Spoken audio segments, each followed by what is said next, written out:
Lebanon, from the crest of Armana, the heights of Samir, the summit of Patmos, from the lion's den and the leopard-haunted hills.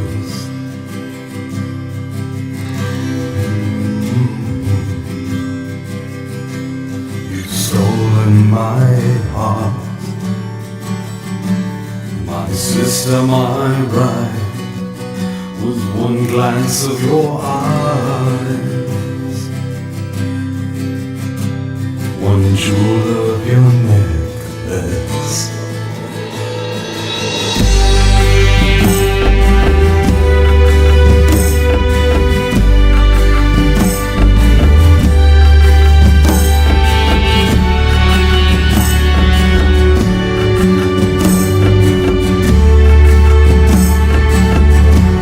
Like a lily among the thorns,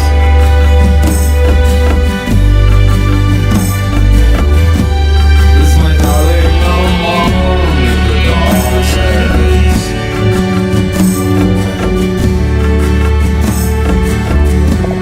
Like a lily among the thorns,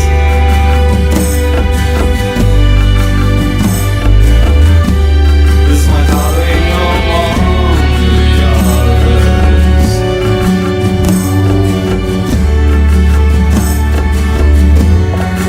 Don't go away, love,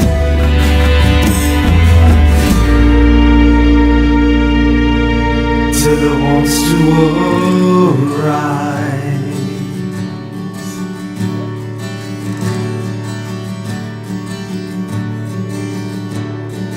Come with me from the Lebanon, from the crest of Armana, the heights of Sunbeam, the summit of Patmos, from the lion's den and the leopard-haunted hills.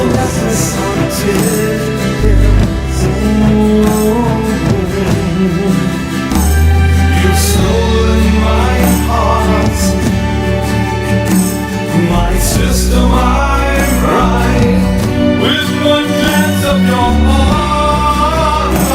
eyes, one jewel of your necklace.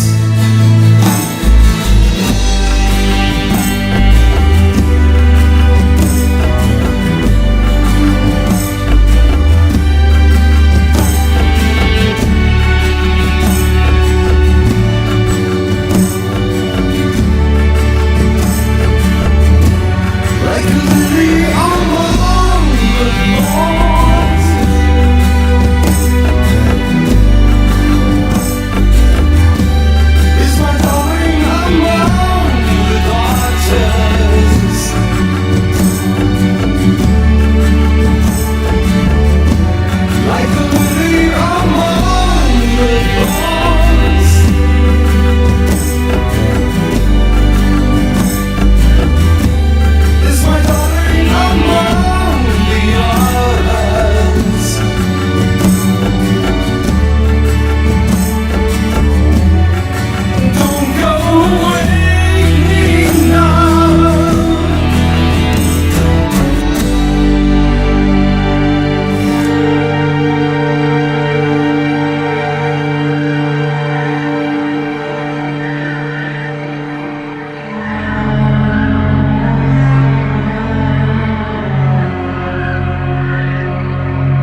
Oh, and lights.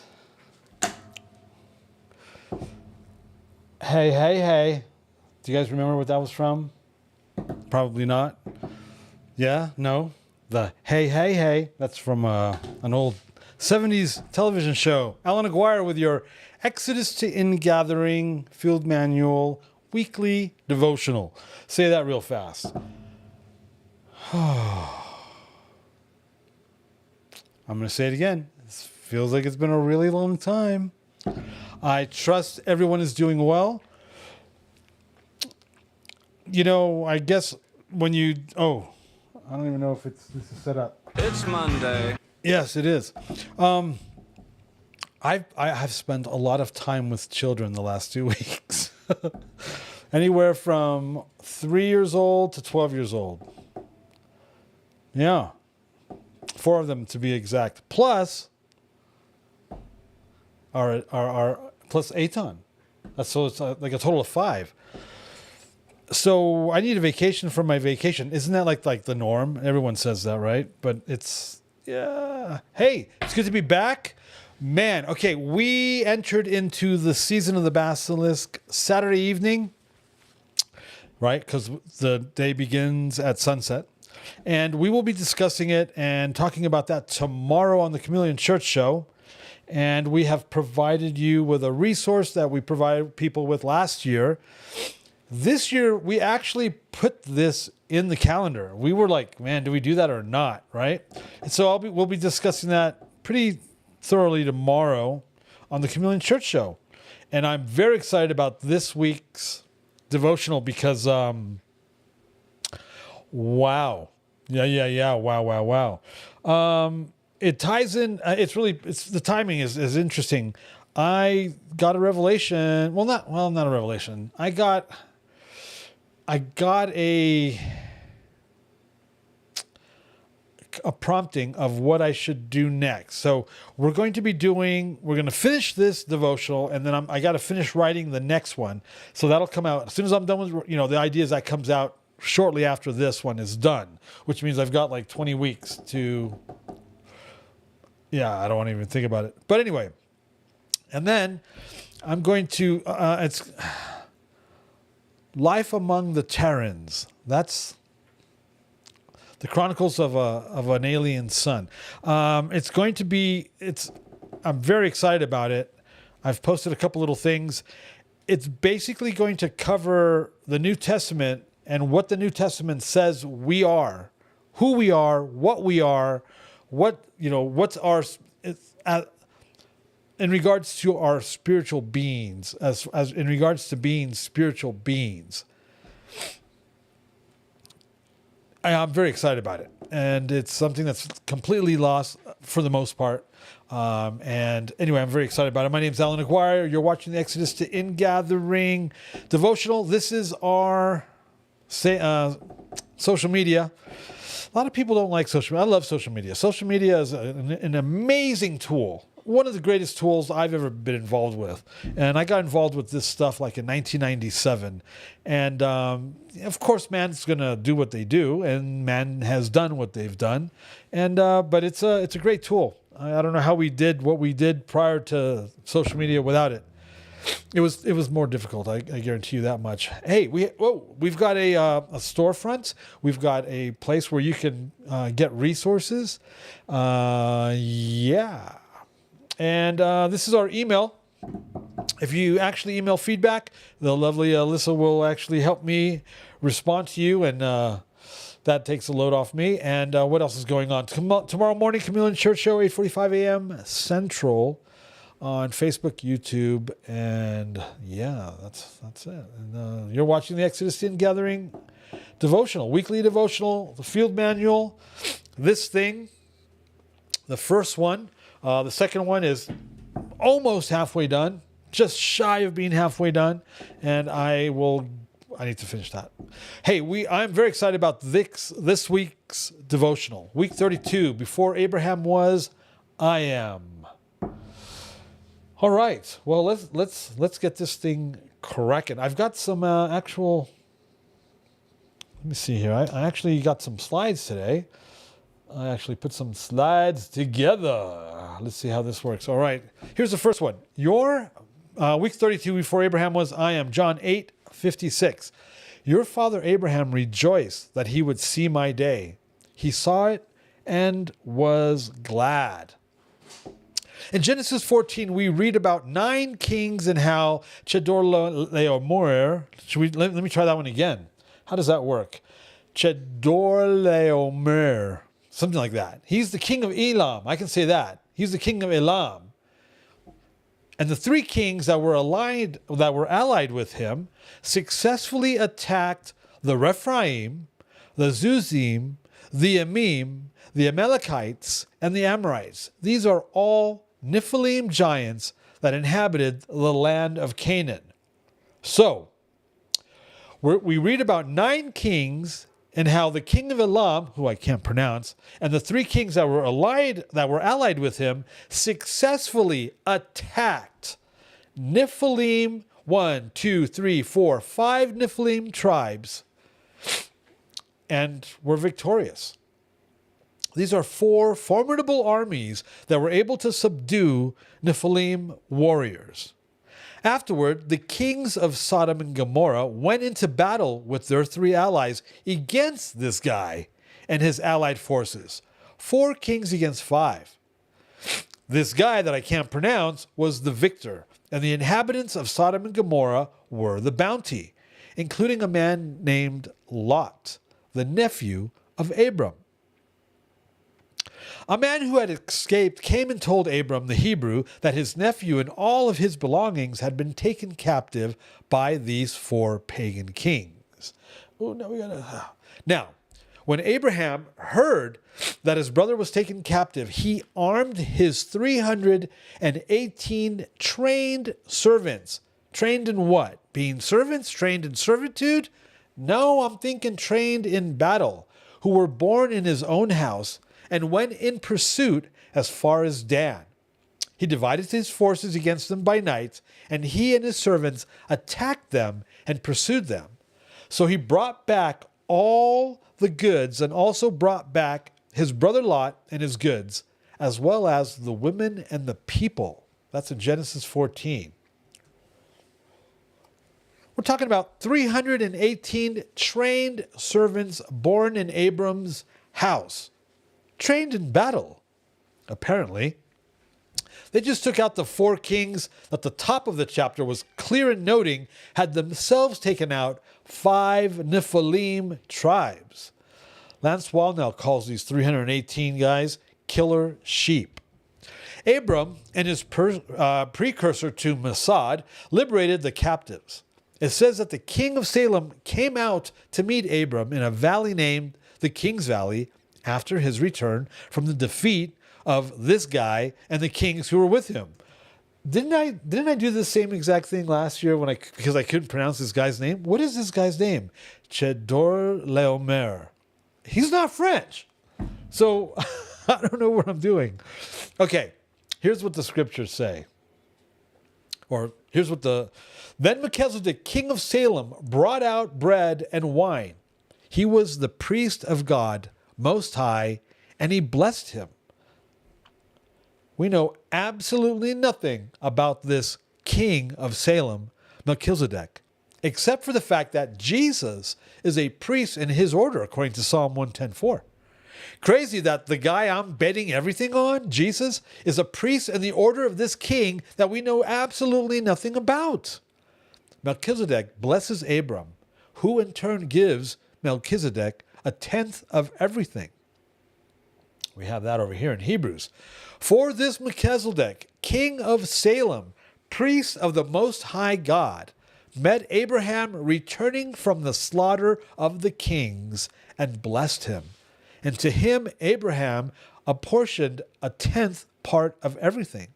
He is first, by translation of his name, King of Righteousness. And then he is also King of Salem, that is, King of Peace. Shalom, right? He is without father or mother or genealogy.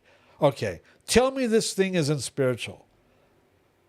The priest, that the main guy, the king, that Jesus is the priest of his priesthood, this guy is without father or mother or genealogy, having neither beginning of days nor end of life, but resembling the Son of God, he continues a priest forever.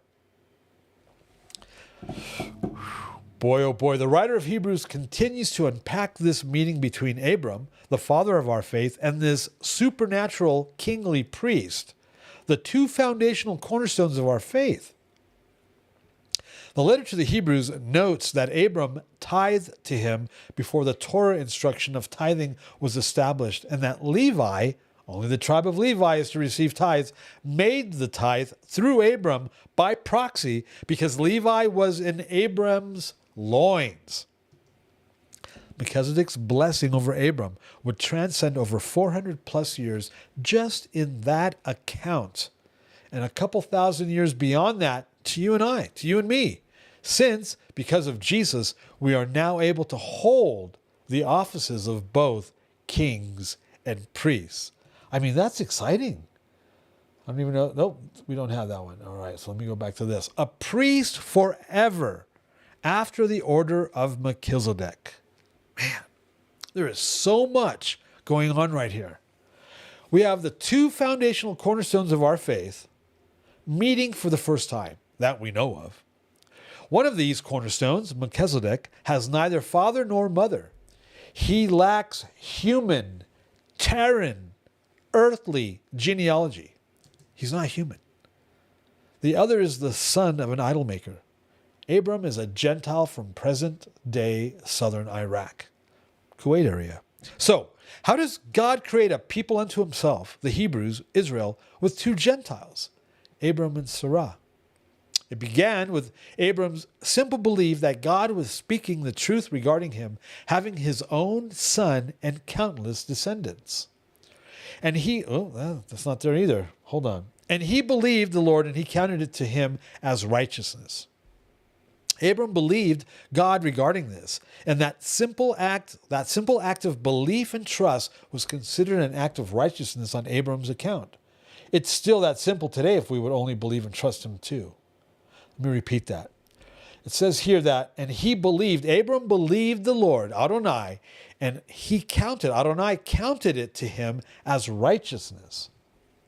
Right?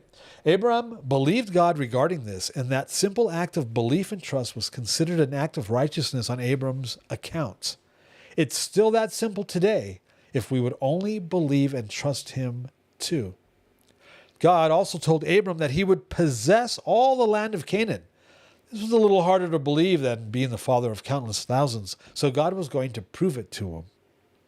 God asked for a young cow, a goat, and a ram, all 3 years of age, along with a dove and a young pigeon. Abram did as he was told. Now, if we got real granular and studied the various times and significance and all that for a young cow, a goat, and a ram, 3 years of age, along with a dove and a young pigeon, this would probably unpack a whole bunch of other stuff. Who wants extra credit, right? Abraham did as he was told, brought them before God and cut them in half, except for the birds. He laid the halves opposite of each other, to the left and right. I remember when I was first told this. I remember when I was first explained this. I was 16 or 17. My uncle told me about how walking between the entrails, between the halves with God, and oh man, it just really impacted me. The visual of what it is that we're talking about. When large birds of prey came down to eat the animal carcasses, Abram chased them away. He fell into a deep sleep as the sun was going down, and a thick and dreadful darkness engulfed him. Why is it thick and dreadful and dark? It's the King of the universe. It's Elohim. God proceeds to prophesy about how Abram's descendants would be sojourners in a foreign country as slaves for 400 years, but that they would be delivered after the sin of the Amorites had come to maturity. All right. When the sun had gone down and it was dark, behold, a smoking firepot and a flaming torch passed between these pieces. On that day, the Lord made a covenant with Abram, saying, to your offspring I give this land, from the river of Egypt to the great river, the river Euphrates. When Abram was 99 years old, Adonai appeared to Abram and said to him, I am God Almighty. Walk before me and be blameless, that I may make my covenant between me and you, and may multiply you greatly. No longer shall your name be called Abram, but your name shall be Abraham, for I have made you the father of a multitude of nations. At the age of 75, Abram was called by God to begin to walk the territorial boundaries of what would be the promised land of Israel, the land promised by God for Abram's countless descendants. At the age of 86, Abram would jump the gun and have a child out of his practical reasoning, a child from his flesh, and not the child that was the spiritual son of promise that the father had promised him, and he named that child Ishmael. At 99, God made a covenant with Abram, predicated by the command that Abram was to walk before God blameless, Matthew 5:48, so that God could make that covenant with him and multiply him greatly. With that covenant came the breath of God's Holy Spirit, the of God, changing his name from Abram to Abraham. The birth of Abraham's son is promised, and the covenant is made and sealed with circumcision, as it is today. This is my covenant, which you shall keep between me and you and your offspring after you. Every male among you shall be circumcised. You shall be circumcised in the flesh of your foreskins, and it shall be a sign of the covenant between me and you. The fact that that's contested by people of faith is a little terrifying. In Genesis 21, Abraham's son Isaac was born, the son of promise and of the Spirit. Abraham was 100 years old. In the first part of Genesis 18, there are two things I would like for you to ponder, journal, and pray about. The first is Abraham's life cadence of offering, sacrifice, and giving, as we saw him do with Melchizedek. God appears to Abraham as he was sitting at the entrance to his tent in the heat of the day. He looked up and saw three men standing there before him. He runs to meet them and bows low to the ground. Discernment. And says in verse 3, I think I have that here, right? Well, I guess I don't have it. It says, O Lord, if I have found favor in your sight, do not pass by your servant. This acknowledgement is key to aligning yourself with and for an interaction with the Father. Abraham offers water with which to wash, a place to rest in the shade, and food to eat, which the three accept. While they ate, they asked about Sarah, who was eavesdropping on the conversation. This is the second thing I want you to understand. God begins to explain how this time next year, Sarah would have a son. On hearing this, she laughed to herself. Then the Lord asked Abraham, why did Sarah just laugh? Next year, Sarah will have a son. Let's go back to these two things. Acknowledging spiritual authority, whether it's human or supernatural, is key. Abraham did that. And then he would offer. He gave offering to it. He gave into it. He sowed into it. Right? This acknowledgement is key to aligning yourself with and for an interaction with the Father. Abraham offers water with which to wash, a place to rest in the shade, and food to eat, which the three accept. While they ate, they asked about Sarah, who was eavesdropping on the conversation. This is the second thing I want us to understand. God begins to explain how this time next year, Sarah would have a son. On hearing this, she laughed to herself. Then Adonai asked Abraham, why did Sarah just laugh? Next year, Sarah will have a son. Verse 15. But Sarah denied it, saying, I did not laugh, for she was afraid. He said, no, but you did laugh.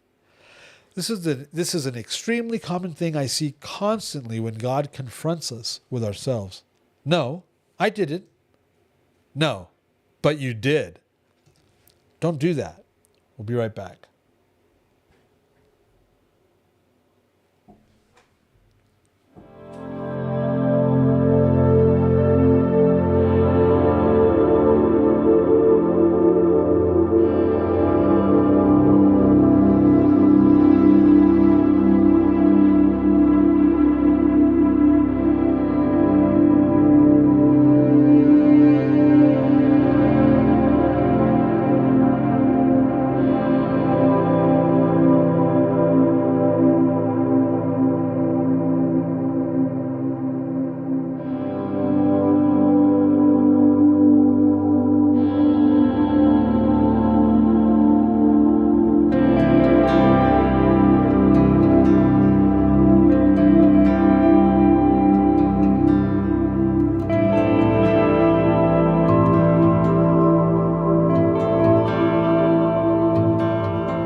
All right, let me see here.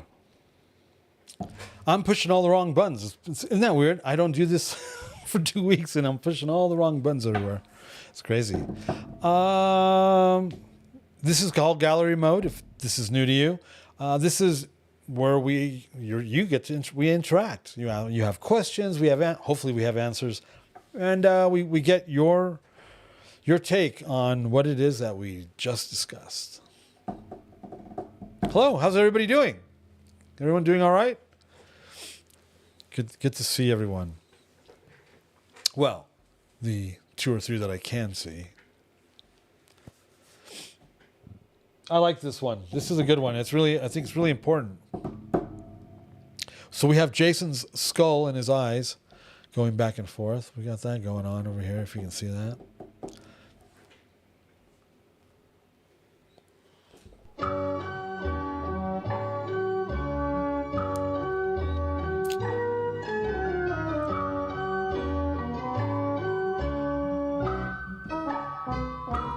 Well, cool. It's going to be an early evening. All right. Well, I guess it's pretty self-explanatory, what we just talked about. Well, if no one has any thoughts, I just shared. Oh, there are thoughts to be had. I don't know. Doug's not even here to break the ice, so I mean, I don't know. Yeah, I know. I was waiting. I don't even know if we can go forward. Yeah, Ryan, you should have that as one of impersonate your. Doug for us. You should have that as one of your. I know, right? Your pads that you can hit. I should. Hey. No, one thing that was I'd actually stepped away from as I was listening across the room here. I don't know why it didn't strike me before, and maybe I'm late to the party on the understanding this, but so when the phrase the circumcision or around the circumcision being tied to covenant, it struck me that was the big deal. That was why circumcision was such a contentious issue, because it was dealing with the sign of the covenant of Abraham versus the covenant of Messiah in his blood.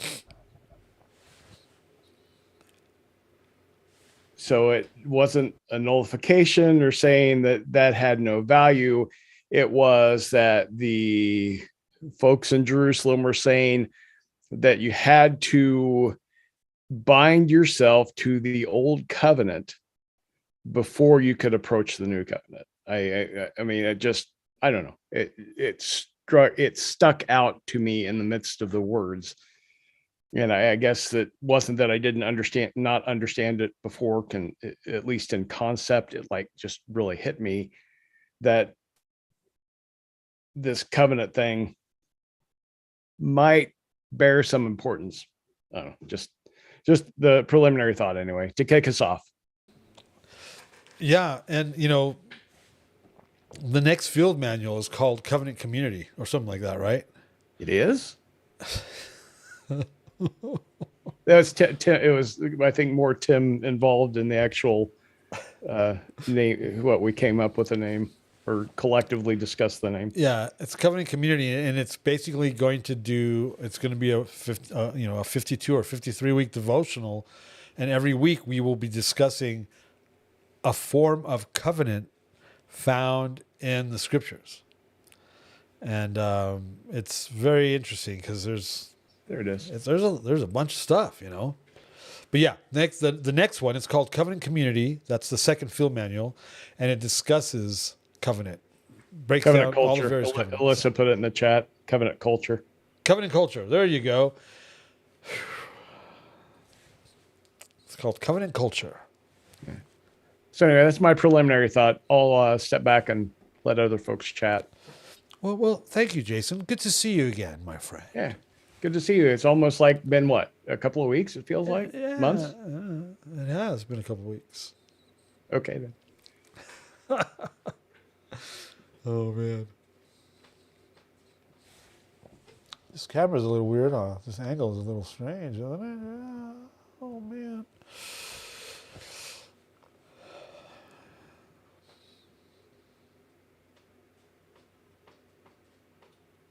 I need a haircut.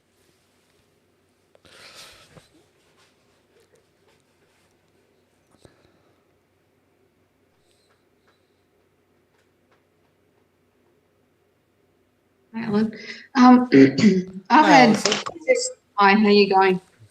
I'm doing good. How are you? Not bad. You look like you got a bit of a tan. So I've been in the sun. yeah, that's good. Well, you can bring it this way because it's freezing over here. We're doing something called winter. Oh. Yeah. What? So anyway, I had two quick thoughts because when you were talking about Abraham, it just dawned on me. It says, before your father. And I was just thinking about maybe God is also reminding them, and this was a reminder to me about something a number of years back. It says, before your father, the father of the nations, I am, saying I was and I'm forevermore, bringing them back. It just felt like to me was the concept of bringing the people back to, yes, you talk about Abraham as your father, as the founding father of the nation of Israel, but I am the father. And it reminded me of a verse that I read yesterday, which just really connected the dots in Jeremiah 3. Is it 3:19 yesterday? And it was talking, actually, it goes into everything that you were talking last time about how they've gone and committed adultery, spiritual adultery. It says, but I said, how shall I put you among the children and give you a pleasant land, a goodly heritage, etc. And said, I shall, and you shall call me my, and that's capitalized, Father, and shall not turn away from me. And that's what really kind of struck me with that, was the fact that, they keep talking about Abraham as the father of the faith. And one time I had some people saying at a church, oh, you've got to come back to the founding fathers of the faith. And I'm thinking maybe that's part of the concept in God's head. You talk about Father Abraham of the founding of the nation, but he made the covenant with me. I was the covenant God. And the only other thing that kind of struck me was, I heard it in a message the other day about how you said, Abraham was to walk before God blamelessly. If you walk before me blamelessly, I think that was in Genesis, you were saying that. And a pastor had said the other day in a message, you can have two sons, and one son can go out there and prove that he's trustworthy. He goes out and does it. And so he said that when he likened that to Abraham, where God can say, you can walk before me because I know that I can trust you to go before me. He said, but there are some sons where you go, look, this one might go off and do this. He might go off and do that. So I'm going to keep him by my side because he loves me and all the rest, but he doesn't necessarily stay next to me, and I need to keep him more at arm's length. And they're just the two quick thoughts that I had regarding that.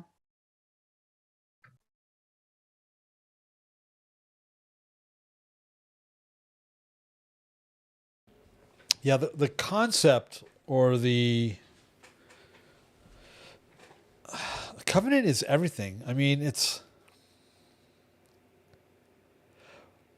the prodigal son's another example of that. The older son, right? The older brother, he's the one that's going to have the inheritance. He's the first, right? But there's this whole different dynamic going on with the prodigal when he comes back. It's always been suggested that the older son was doing everything right, but he lacked the dynamic of, that depth of relationship or covenant. And God, there's the amount of covenant involved with what it is that we're doing, what we're involved with, just the basics of faith. It's thick. It's really thick, which is why I felt prompted to do covenant culture, to actually discuss covenant, the various covenants, and how, because we talk about covenant in this field manual. Well, now let's break it down. We're going to the next step, right? I mean, it doesn't help if we do this for 52 weeks and we get to when we talk about these concepts, if we don't get deeper still.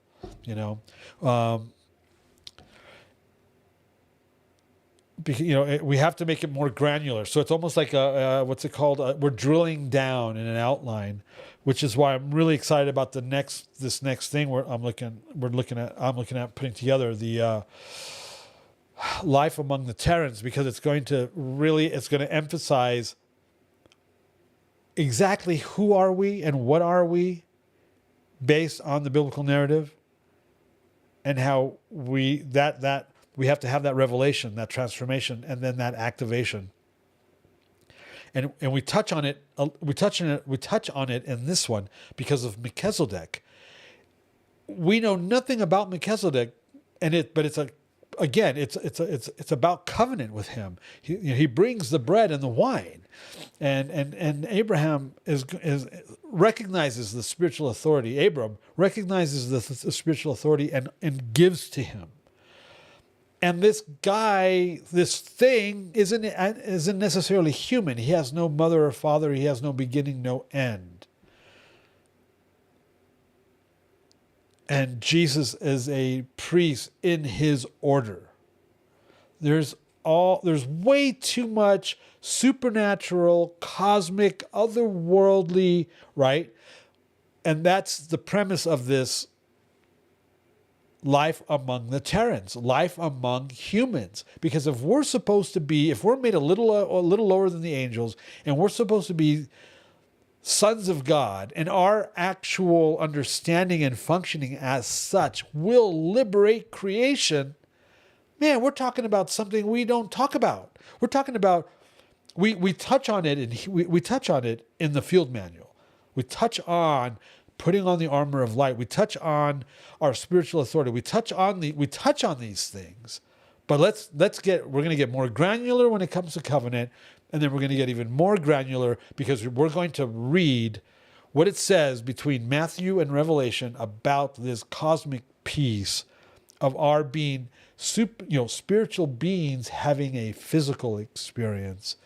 And Jesus walked through walls. Philip was translated from one point to another. Healing, the supernatural, charismatica. See, that was it's if there's a mortar, if there's a glue that brings this all together, it's covenant. Covenant is that glue, the mortar that brings all of this together, because our covenant relationship and our covenant understanding with God, right? This earth suit, this Terran is his temple. It's what he's chosen to dwell in. It's just crazy.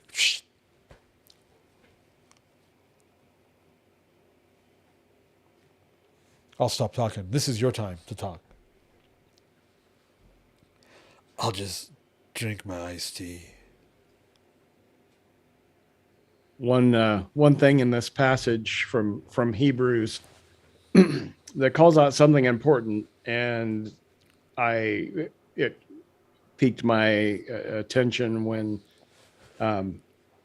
it was in this passage where it talks about his name and that he is the hold on just a second. Sorry about that. Points out that he is the King of righteousness, and the King of peace. And the implication, I think, being King of peace is that the only peace that will ever be is in the full rule and authority of heaven on earth. So what tied this thought together in my mind was rereading Peter's sermon at Pentecost, when he says that he was declared both Lord and Messiah. I think there's something to that. It makes me think also of Revelation 5, where John is weeping because there's nobody found worthy to open the seals of the scroll. But behold, there is the Lion of Judah, and he turns around and he sees a lamb as if it were slain. Yeah. but this duality of who he is and his purpose and mission. Yeah, sorry. I'm just a correlation. Yeah. No, it's a good one. Don't apologize. It's a good one.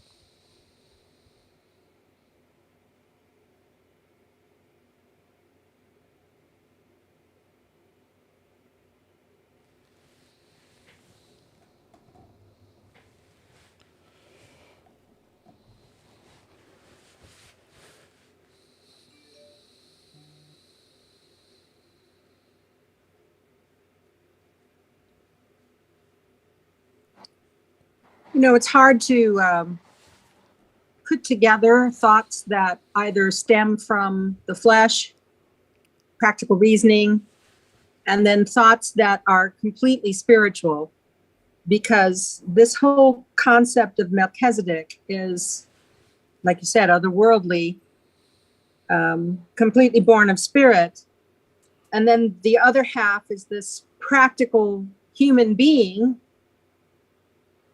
but he goes beyond the practical reasoning and believes God, because it isn't because of his practical reasoning that he believes God. It's something else. Yeah. And since covenant is everything, then there are different types of covenant. Yeah. Obviously, the physical circumcision is not something as a female I can do, but there is covenant in just believing what God says, I think. And then the believing should bring action. Yes. Because his belief, that act of belief, was counted as righteousness. Right. Mhm. Again, it's that spiritual beings living an earthly existence. Right. We have to actually grab that, really take that and understand that that's who I am. I'm a spiritual being that is living in an earthly realm, but it requires my spirit and then my action in order for me to walk in spirit. It's just way too much here. Well, it's multifaceted. Yes, yes. I Yes. mean, it literally says that creation will be liberated once it obtains the glory of the children of God. Not the glory of God, but our glory. Our glory, Right. our manifested glory as sons of God has the spiritual authority to liberate. Is that the walking before him blameless? Creation. Yeah. It's This whole thing with the practical act of cutting the animals in half and then doing the walking between. This is a visual, physical manifestation of making a promise. right. Abraham goes to sleep. That really makes me go, wow, we're not even able to participate because when my uncle explained this to me, he said he was teaching me this piece, and I'm like, I have no reference. I'm like, I don't know anything about it. He goes, and then he puts Abraham to sleep and walks through the bulls in his place walks alone. Mm-hmm. And two manifestations of him, smoking pot and Right. flame. And he goes, and the reason why he did that was because he knew that Abraham wouldn't be able to keep it, and he'd have to kill him as soon as he walked through it. And so he's like, maybe, exactly. So because you're not going to be able to keep it, I'm still going to keep. I still make this covenant, and I'm going to hold to my end of the bargain. And you're good. You're good because you walked in proxy. It was a proxy thing. And I was Yeah. like, I'm like going, what the heck? Wow. And we're walking through we're walking through the entrails and guts of animals. And Yeah. I'm just like, wow, what the heck what did I get myself involved with? What did I get myself into? And that's the walking blameless, is believing. And then your actions have to follow your believing. Right. Okay. That's where the covenant comes in. That's where the power, the authority. I mean, it's like I was thinking about this the other day. The conference. I was thinking about the conference the other day. Bringing your wave sheaf offering, bringing your bread, your loaves of bread. People sending loaves of bread in faith. I can't be there physically. I'm going to send bread ahead of me. Yeah. And trusting that. It's like there was so much proxy faith Believing. stuff going on. Yep. And that's the aligning, aligning ourselves. Yeah. Absolutely. Yeah. Yeah. This is a good one. Yeah. Yeah. Oh, look, the birthday boy joined us.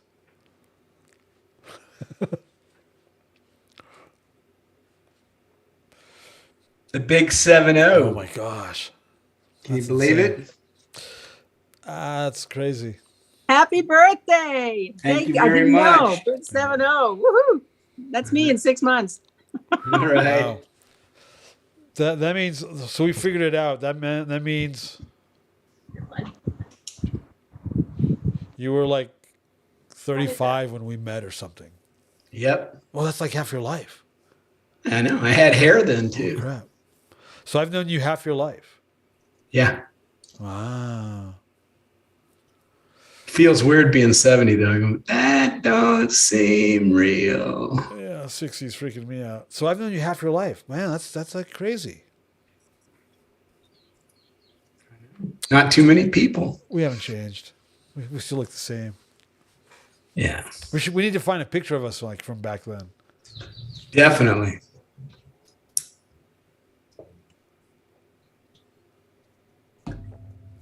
You know that verse you posted the other day in Romans 8? Yeah. Oh my gosh. Is that what you guys are talking about? Yeah, that's basically the premise. That's going to be the premise of like this new book, the one I'm going to write after the next covenant, after the next field manual. Well, do you got enough in eternity to talk about that? Oh my gosh. Because you could fill up all eternity with that alone. So it's kind of like it's going to be like it's not going to be like a fantasy fiction, but it's going to sound like a fantasy fiction because of what we're talking about.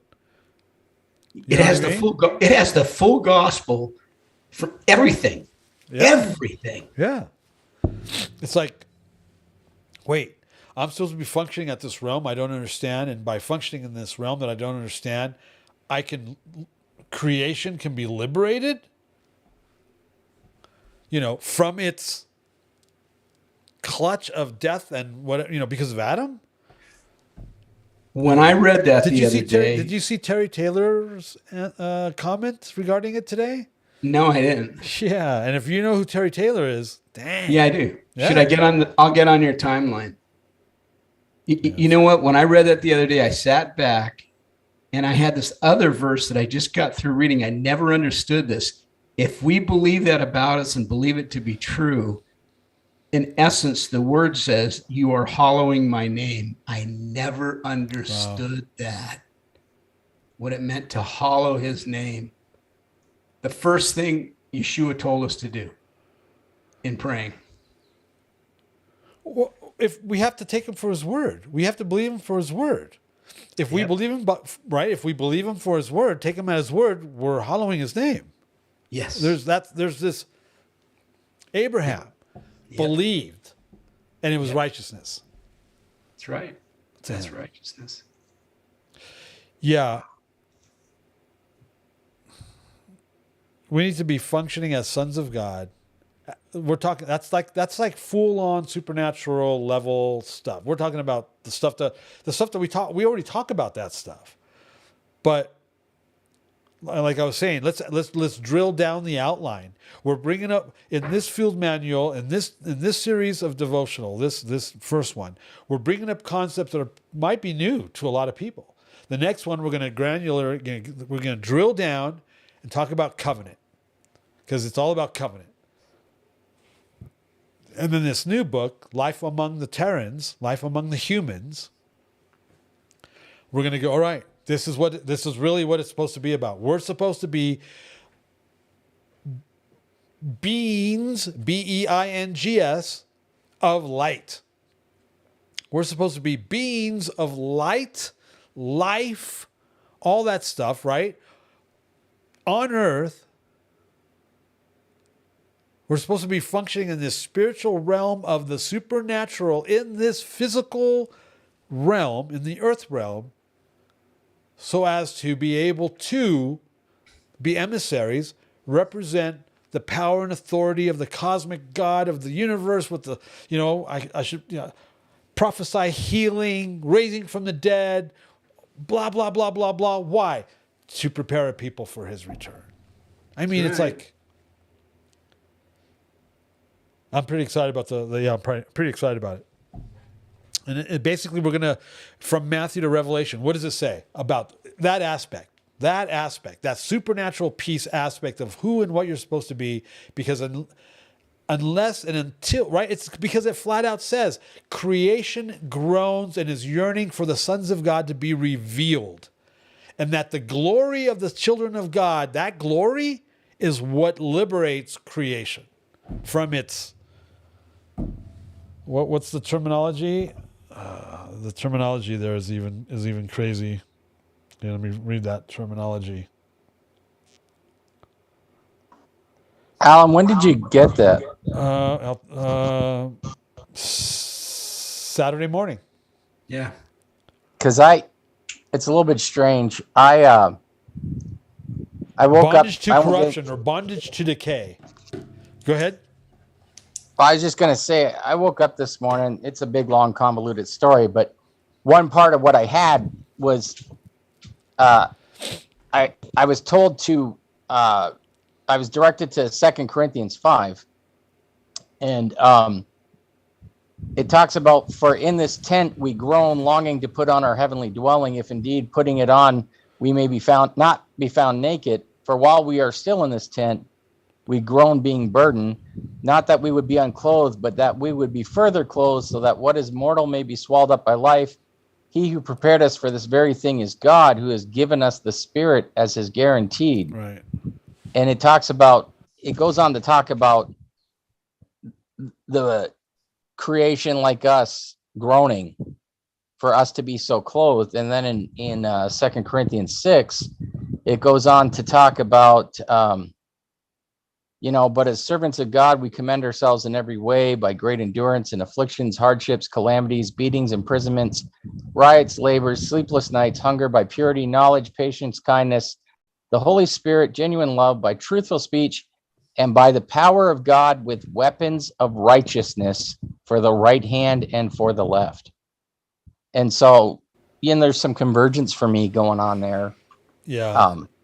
And I think it also made me think of this passage because that we're looking at tonight, because with Haderlammer, these guys go out and they slay giants.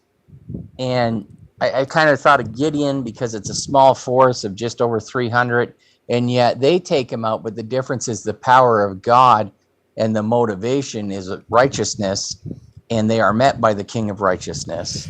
Yeah. And I think I think you're right. I just think it's a massive part of our calling that is not discussed and taught in the church about our obligations to walk in righteousness as the righteousness of Messiah. Right. And I it just kind of blows me away. Yeah. And when my here's the, like Lenny says, how much time are you going to have to unpack this? My desire is to be able to unpack it into a practical, because if it's not unpacked in a practical how to apply, you know what I'm saying, then it's just another philosophical. No, we need to break this down so that we come to this understanding. We come to the practical, tangible understanding of what it is that we're talking about. So I'm going to be very careful here. On Friday, I watched a tormenting spirit have its way with a human being. And while it was having its way with a human being, I was praying that that human would be released. And then when the human was released, the transition from the tormenting spirit leaving that human and that human being released and free from it,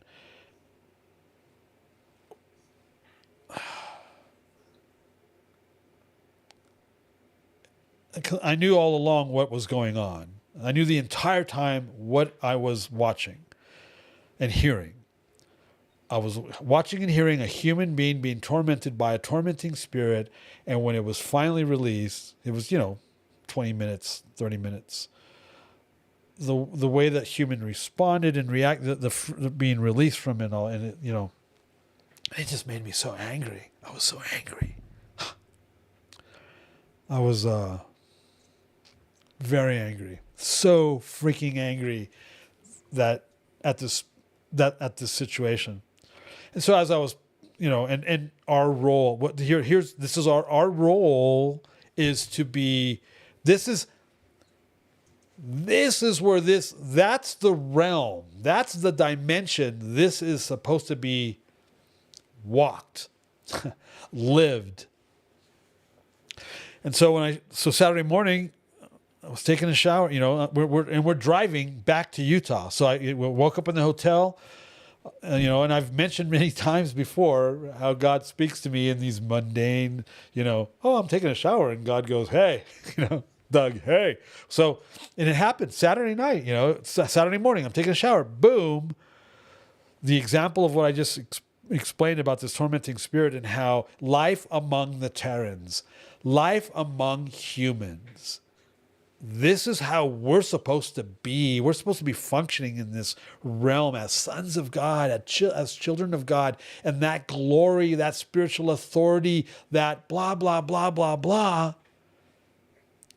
is supposed to be, we've been given that, and we're supposed to use that to let the captives free, to liberate them. Again, like it says, creation, from its bondage of decay, bondage of corruption, they're delivered from that bondage of decay and corruption through the glory of the children of God as we function, right? All creation moans and groans for us to be revealed, for us to go to stand up and go, and not even go, but to stand up and do. To stand up and manifest that authority to free them, so that they would be free. Yeah, exactly. I mean, so the walking between the pieces, that is an act of mercy, because walking between the pieces in covenant, may it be done so to me if I break this covenant. So that part's a mercy, but walking in the righteousness is nothing we were exempted from. Right. And yet we act like we have been.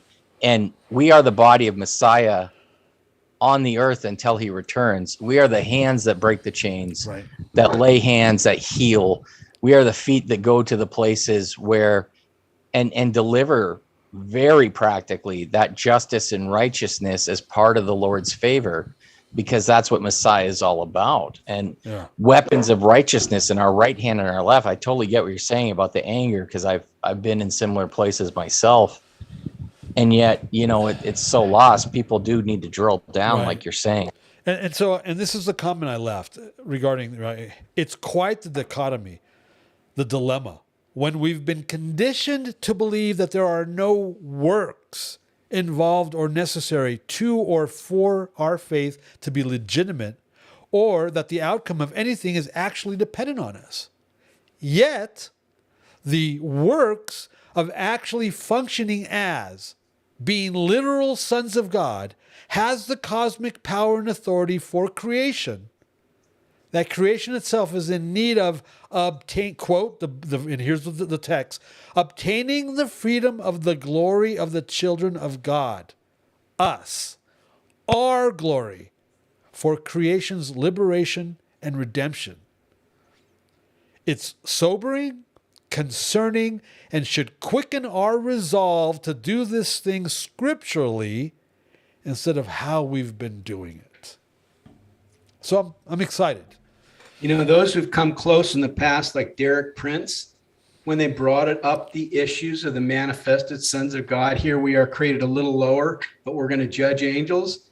See, the outcome was at that time to continue on the church.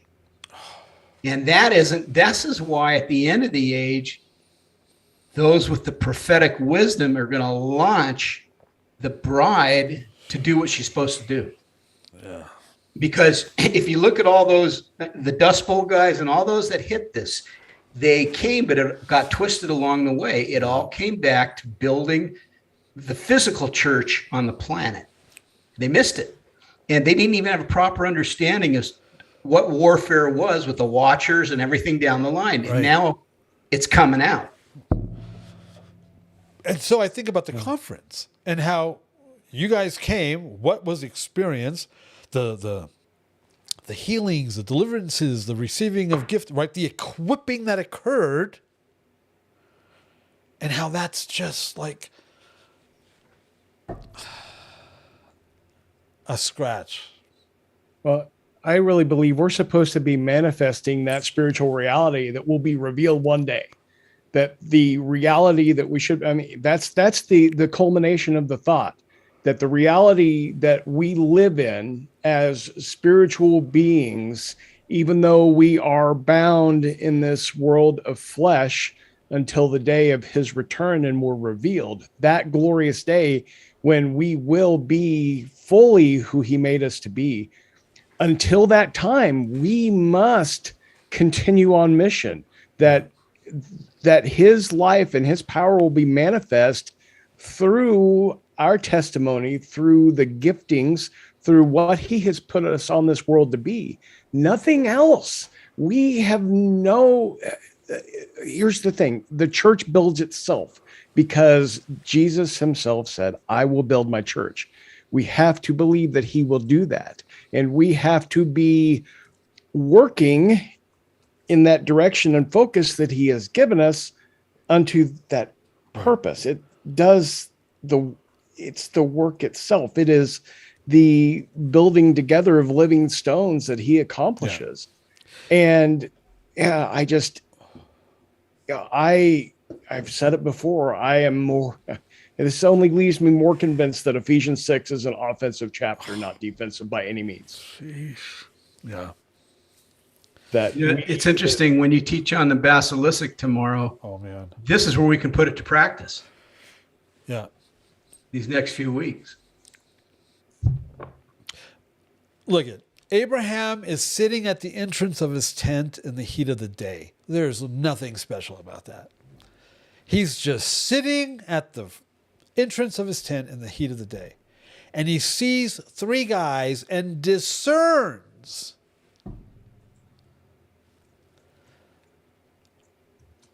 the spiritual authority that is standing before him.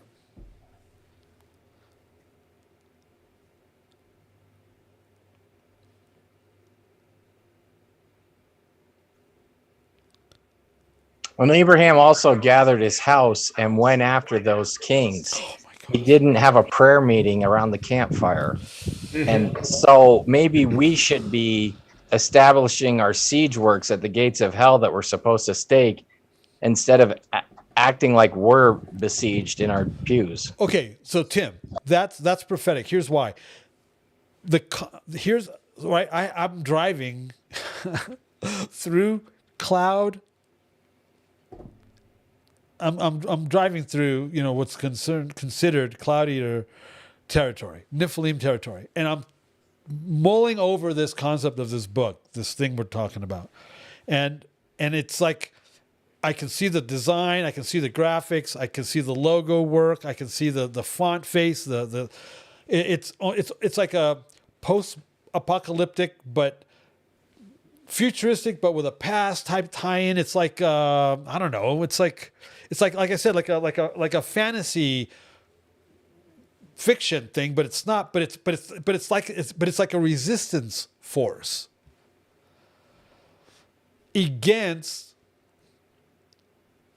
the spirit of the age, against the beast system, against the right. So it's got like this pseudo futuristic a long time ago in a galaxy far away, but it's like post-apocalyptic, it's futuristic, it's now, it's a little steampunk, it's a little, what I'm saying? It's all this stuff, but it's definitely like a resistance movement against what the enemy is going to do. And he's a spiritual being. And what does Jesus say? God is spirit, and we must. He demands we must. Yeah, it's like a spiritual resistance force, right? 318 servants go up against Nephilim conquerors, kings that beat Nephilim. I mean, there's this other dynamic thing going on, Oh, Lenny. So, can I put you on the spot for a few minutes as a pastoral voice? Yep. What we're talking about we're talking about Abraham. We're talking about it talks about Abraham and giants and other not entirely human things, covenants, discerning God walking up to you during, while you're sitting in the front of your tent, at the entrance to your tent in the heat of the day, and going, oh my gosh, discerning that, giving to that, sowing into that. Can you tie in pastorally where we are with the basilisk and what it is that we're talking about for our tomorrow? Yeah, because just think about what they put up as the defense against it and how we should be. Our tongue, our mind, our actions. This is what they said were the chief things that we're going to have to deal with and think of. And that all what Abraham was, righteousness, was believing. Because remember, that's when he contested for Sodom. And you know what? Abraham didn't have a clue about a lot of these things. He was just a mere human who says, I believe in the master. And what he did was his righteousness was to believe. I don't know if he had a lot of understanding past that. But the thing was, he did have the recollection of what was passed down orally to him about warfare and everything. But he knew this, that his God was so powerful and so great that all he had to do was trust and believe that his wife was going to have a child, a promise to him and his wife. That's what came out of all that. And the interesting thing is that wiped out the enemy. That's how strong God is. So the basilisk, it's cyclical, but remember, it's earthly based, it's terran based, and we're above that. If not, then it wouldn't say that we're seated in heavenly places with him, but we are seated in heavenly places with him. And if we're seated in heavenly places with him, we haven't been taught how to act like that unless it was for our own self purposes. But when it's for the kingdom of God, it's to bring him glory first and to redeem brethren who have no clue. And so when we walk through this next season and everybody's going, the warfare is coming, I'm here, I'm getting this, I'm getting that. I'd say hunker down, pray in tongues, because that's the gateway into the kingdom, and realize the authority you have because of his love for you, because of what he did for you. The kind of thing that just breaks our heart and makes us cry because he loves us so much. And that's why we love him.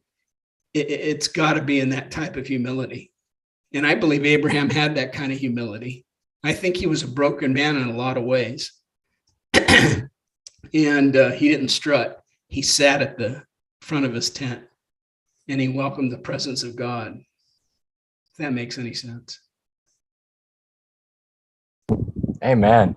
Amen. I think Abraham, you know, the whole premise of this field manual, 1 Corinthians 10, and he wasn't happy with many of them because of their unbelief, you know, and Moses and Aaron were disqualified because they struck the rock, which Paul tells us was Messiah, because they didn't believe. Right. And Abraham is the antithesis of that. Abraham is the man who believes and acts on that belief, and with whom the Father is pleased enough to credit to him as righteousness. There is an unbelievable power in the simplicity of just believing what he says. Exactly. Remember what Abraham was. I love Moses and all that, and he's powerful. He was a prophet. But in Romans, Paul had he knew this, that he was the father of our faith. Yeah. And when you think about that, Melchizedek met him and he paid tithes in Melchizedek, however you say it. There's something about him that was incredibly humble because he understood that high priest. He paid tithes to him and he knew his place, but he believed his God. There's more to Abraham than meets the eye. Paul understood that. He's the father. We're the children of Abraham. Well, he's sitting out. That blows out Israeli and Gentile way before that. Well, he's sitting out in front of his tent, and he's already tried to make nations one time, right? That's really the condition we find him in when God still comes to him. He has royally messed up in terms of trying to grasp hold of the promise instead of letting God do what he was going to do and meet him at this point out on the road and reveal to him his plans, and also say, hey, your wife, she's going to have a child this time next year. Yep. Abraham was able to discern spiritual authority and sow into it.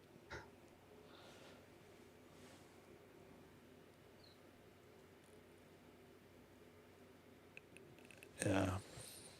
And the believing and the doing part too, you know. In our spiritual power, I posted a thing yesterday. I'm still trying to think it through. Jim Staley talking on tongues. And the biggest thing that I got is that what he says, he goes, you know, the and the Thummim, everybody wants to figure out what it was. He goes, only the high priest had it, and it was the gateway, and it was God speaking through them. But why didn't they have that during Pentecost? Because he gave it to all of us as the priesthood of believers, and tongues replaced it. When I heard that, I'm going, son of a gun, I got to sit down, because that's what we need to use in this next season. We better get skilled at him inviting us to use the gift. I mean, he's going charismatic crazy now, because he said he prayed in tongues for half an hour and got all these words. Oh my gosh, my brother sent me one of them. Yeah, I actually talked to Jim about that, because I was like, yeah, about that, because he told me he was going to do that. And I'm like, well, okay. Wow. Yeah.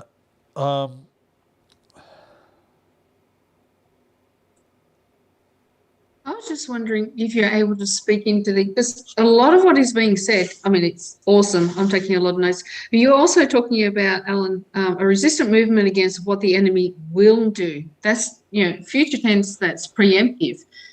And what I've noticed, not only in my own life, but many people, is we, like Abraham, he heard Lot had been taken and all the rest, and we kind of go in there once the battle's already started. But you're talking also about that discernment that Abraham said. As soon as they approached him, he had that discernment. And it's about that. I'm just wondering if you can speak into that more, or if it's just you're going to be doing that in the book. But I just thought that is something, I don't see. I know that I have to work on in my life in a big way. But when you're talking, Jason was talking about no, Tim had said that we have to be positioned at the gates of hell, not hiding in the sanctuary. And I thought that's working in our purpose, not permanently stuck on pause or too scared to step out, whatever our purpose is. And you talked on purpose as well. But guess the thing is, I've noticed for me that I'm more necessarily reactive with things, let alone preemptive. But you're talking about being preemptive, being standing there ready, waiting, having a concept that the enemy is going to be doing this. We have that discernment. I'm wondering if you're able to speak into that at all. Yeah. So you guys have heard me, and if you've been around for any amount of time, I'm constantly talking about the importance of discernment.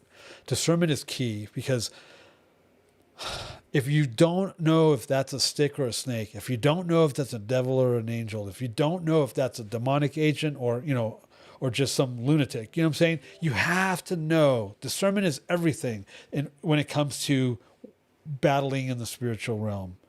You have to know, again, you have to know when to hold, when to go, when to attack, when to make a left, when to make a right, when to go backwards for a step or two. You have to. Discernment is key. So I say that, and I'm constantly stressing that, because that discernment is going to afford you the luxury of knowing something's walking in the door before it actually happens. So you're a step ahead.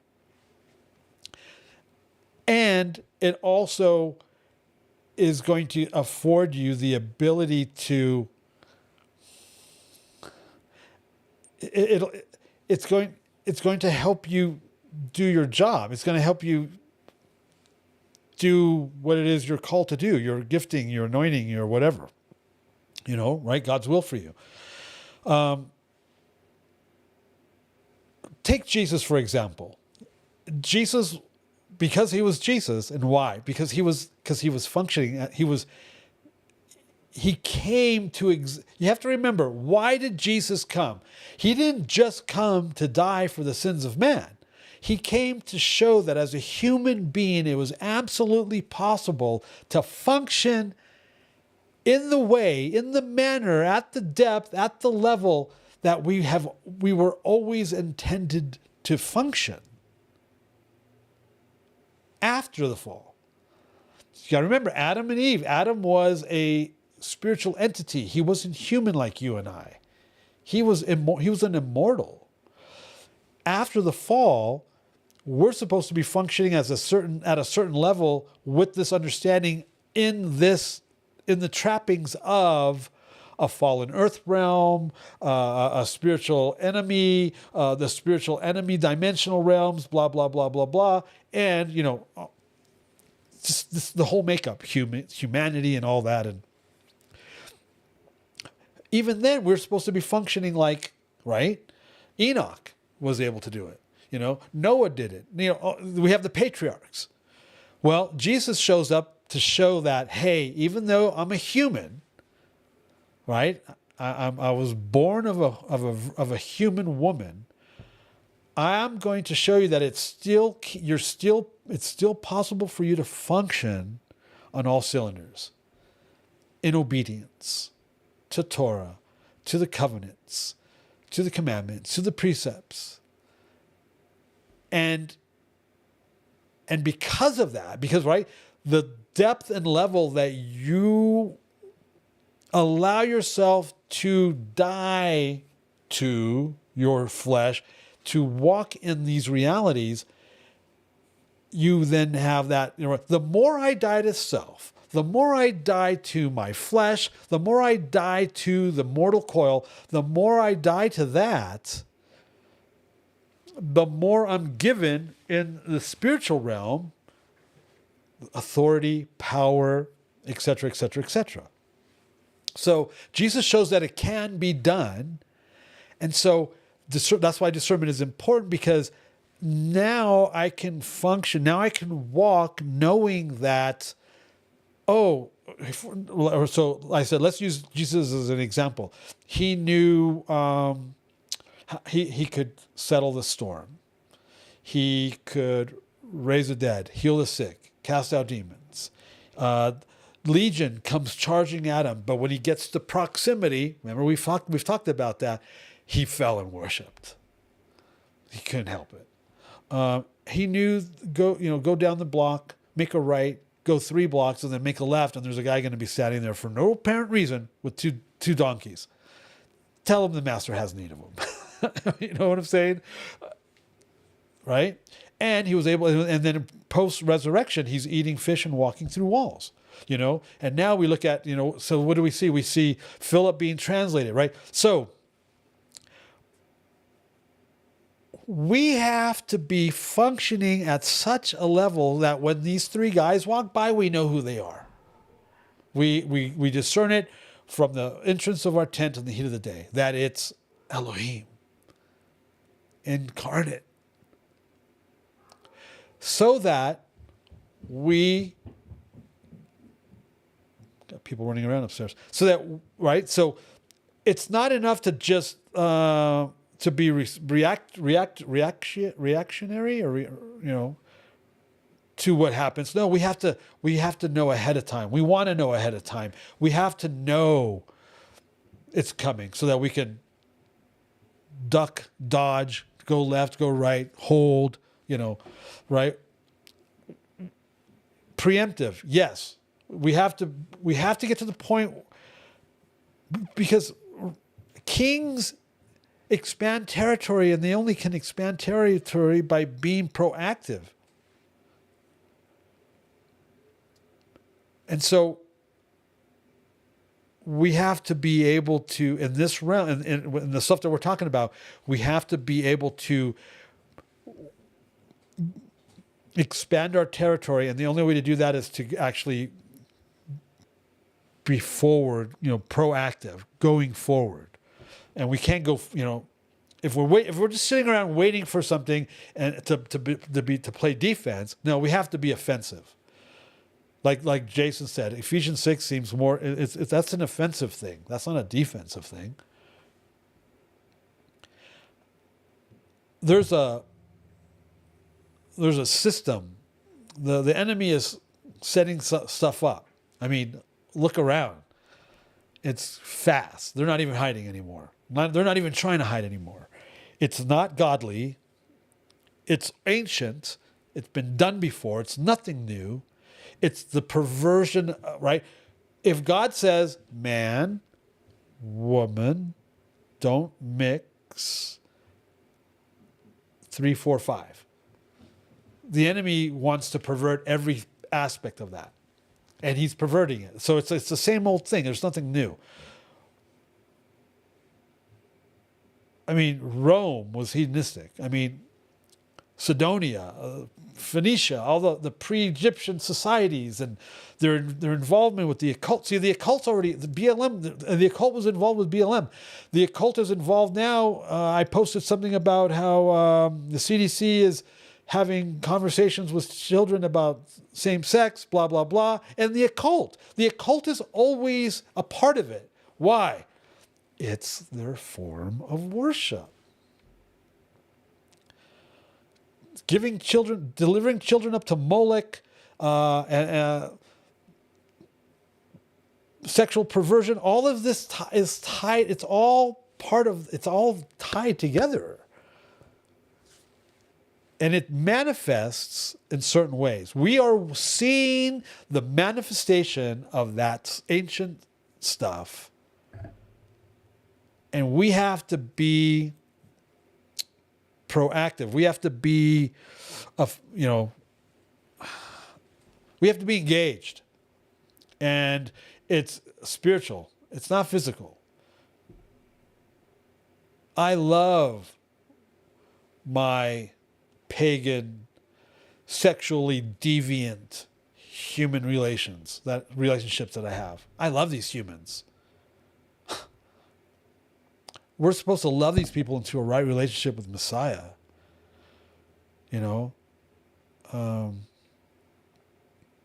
I'm not intimidated or whatever by the level of perversion that they function in. And we just love them. And Jesus loves you. And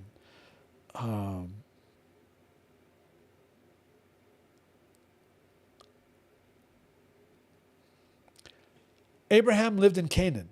Abraham, Isaac, and Jacob lived in the land of Canaan. They lived in a land that was dominated by not entirely human people groups, Nephilim. I was thinking about this just the other day. I live in a state that is ran by a cult. You can't say that about any other state in this nation. You can't. They're all, you can say, oh, some of these states are sheep states, some of these are goat states. Yeah, that's true. But mine is actually ran by a cult. Forget about church, the separation of church and state. Oh hell, that doesn't exist here. I'll give you overt cult, okay? Overt. Not subversive spiritual bondage. No. Yeah. The church runs this government, the state government. Partly being facetious, but the states that are sold over to the right, demonic forces. That's what. If you have a version of the land of Canaan in the USA, I'm living there. Right, because the land of Canaan was a religious place. It wasn't non-religious. It was religious. It was a religious land. It was just the wrong religion. Bel, Astra, Moloch. Come on. These were a highly spiritual, religious people group, the Canaanites. Why? They were pagans. They're Nephilim, for God's sake. Do you not understand the land of Canaan and what it was, what it represented, what it was? Well, I live in a state that is ran by a false religion. And I was thinking about that. My wife and I were talking about that the other day, and we're trying to understand why we're here. I'm starting to understand little pieces of why we're here, because there's a relation. There's a relation. No, there's what word am I thinking of? It's similar. Alyssa, do you have a word there for me? I'm going to say a parallel. It's a parallel. There's a parallel to where I am to what it is we're talking about.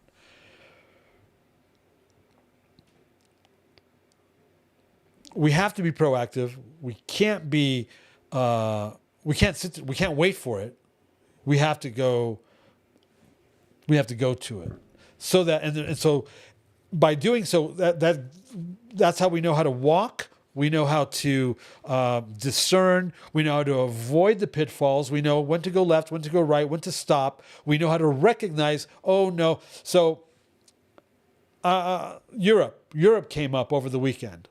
I've been wanting to go to the UK since I was a child, but I discerned I got to check that it's not, the timing isn't right. Right? So I'm not going to go. We have to know that stuff. I can't go to Europe and then find out that I screwed up once I'm there. See what I'm saying? That does nobody any good. I have to know beforehand. Remember Lot looked up and saw the good land. He goes, I'll take that. And God just looked at Abraham and says, it's all yours anyway, so don't sweat it. See? Does that help, Allison? Does that help anything at all? I hope. Yeah. I was just, I put in the comments there that I guess what you got was the obedience, obviously, to the covenant, and also obedience on a personal level. So, if God's saying, hey, even with the little things, if God's kind of prompting you, hey, I don't want you to do that today, I want you to do this, to show that level of obedience, continuing daily to die to self, that perspective of, dying to yourself, and then seeking after not only God, but I think also seeking after that different spiritual gifting. That's just what I got from what you've been saying, with all your heart, to say, okay, Lord, I need this. Yeah. You can see what the enemy is doing. And when the enemy, you can pray into the situation, say, Lord, what do I do now? But you'll be able to say, can I get that spiritual discernment? Yeah. And I've had aspects of that, but the difficulty is I get that and I think, okay, then Lord, the way in which I receive it, I sit there and go, so what does that mean? And sometimes I feel like, Joseph's stuck in the prison still, and I feel like that was his time where God was refining his ability to understand what he was showing him. Whether that's true or not, I don't know. But But yeah, it's just going, obviously, as you said, all this stuff is happening in your state, all this stuff is happening around the world.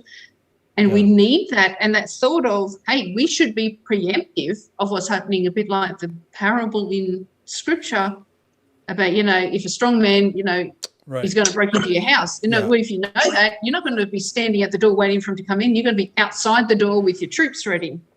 And that's what you're saying. Yeah. Yeah. Yes. Now, when it comes to discernment, we've talked about discernment. We've talked about, and I've quoted the part in This Thing is Spiritual about it.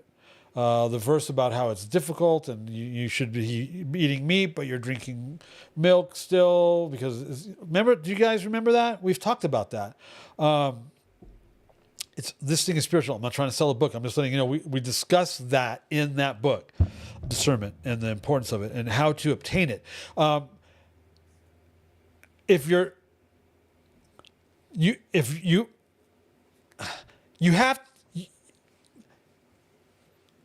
You need to speak in tongues. You have to be speaking in tongues to even begin to understand or get to the point of having discernment, spiritual discernment.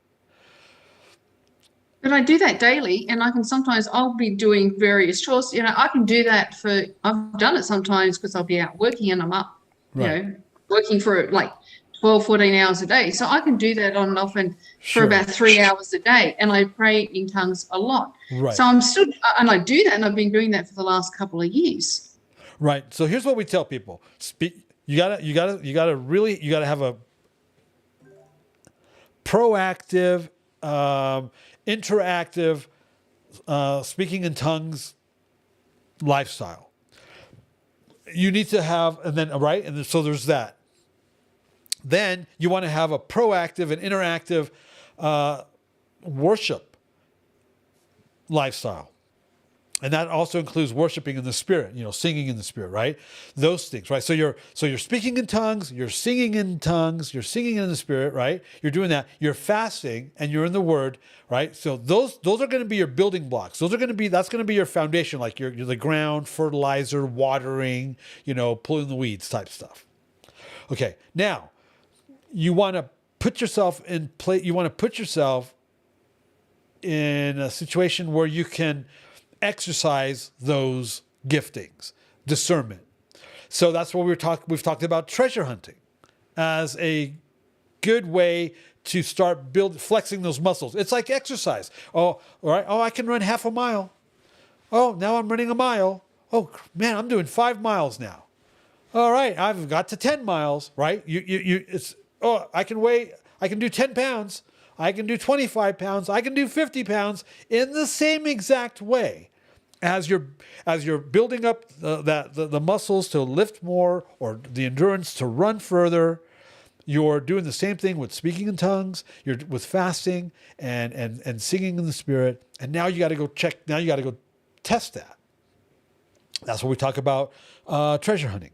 Okay, Father, tomorrow I'm going to go to the mall, or I'm going to go to the supermarket, and I want, give me a word, point out to me a human being, a person. I don't know, he's got a red shirt and a mustache or something, right? And then give me a word to, for that, and we send a link to a video. Can we put that up there again, Alyssa? A video called the Treasure Hunt episode where my daughter's doing that at a festival, and how that, right? And so then now you're exercising your discernment, you're exercising your prophetic gift, you're exercising these things, so that with that practice you could be standing in line at the supermarket and have a prophetic word and move on the cashier with spiritual authority.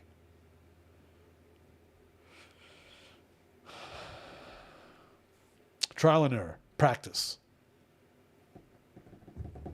I wish we all lived in the same city and we all went to the same church together, and so that we could do this all together. That's why we did it, right? So Cynthia, you were at the conference.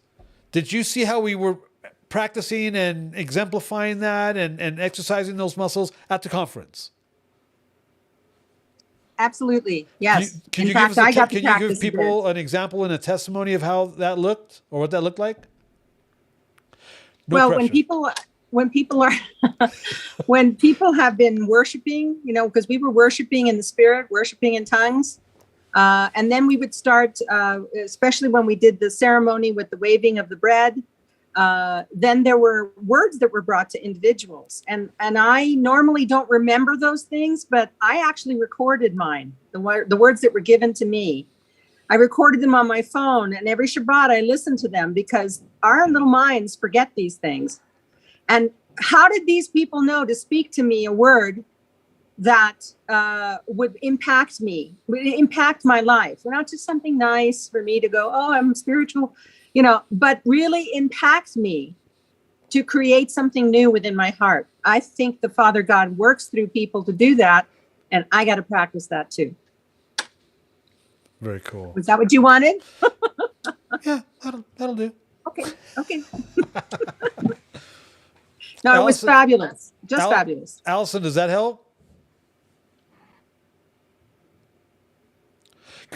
Yeah, it does. I guess the thing is, I think it's the practice because I fast. I speak in tongues. Multiple times every day. I'm praying in tongues. I'm proactive with my worship, and I've been actually the first thing I did was sing in tongues because it was coming kind of slowly. I thought this sounds really weird to speak it so. And so I thought, well, I'll sing it because that's not going to be as weird. And so that was actually the first thing I did. And then I do fast regularly, and I'm in the Word every day. I have a time aside where I'm in the Word every day. I tend to the animals and I sit down, I'm in the Word. I guess the thing is going out there and putting in practice. However, what Cynthia was saying in regards to being somewhere and I can get a word or a nudge from the Spirit, from the Lord, and I'll act on that. It's not that, it's what you said in the beginning about knowing, is this a snake or a stick? Yeah. And having that discernment, because, I'll get promptings from the Lord about that in the way he does it, but it's not a specific individual that he'll put out there. And I'll pray into that and go, okay, Lord, what does that mean? When is that occurring? But that's the part that's not coming. And it's usually the big things in regarding, is that a snake or is that a stick kind of person? That I'm not getting. And I also, okay, and what do you want me to do about that? That's the level where I'm going, I really, really need to understand that. And I've been pressing in for a long time to try to obtain that, but I don't. So I just got to keep practicing and pressing. Nobody doubts that you're doing all that stuff because we see it. We hear it. We know you are. It's just practice. It really is practice and putting yourself out there. I don't doubt that you're going to pull this off.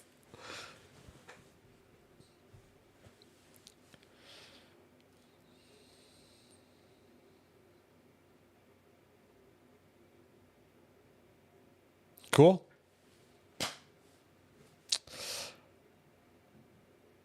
Who will pray and seal this into our hearts before we go? Who wants to pray? Who has the prayer?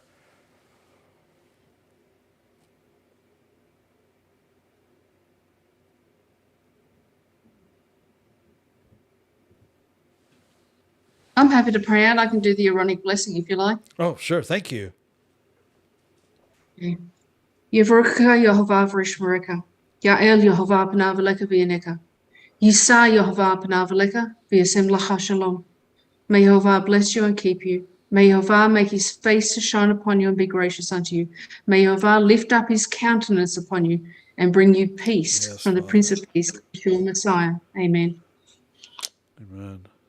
Thank you, Father. Thank you, Allison. We will see you tomorrow morning. Well, you'll see us. We'll hear you. We'll read you. Thank you. I missed you guys. We'll see you in the morning.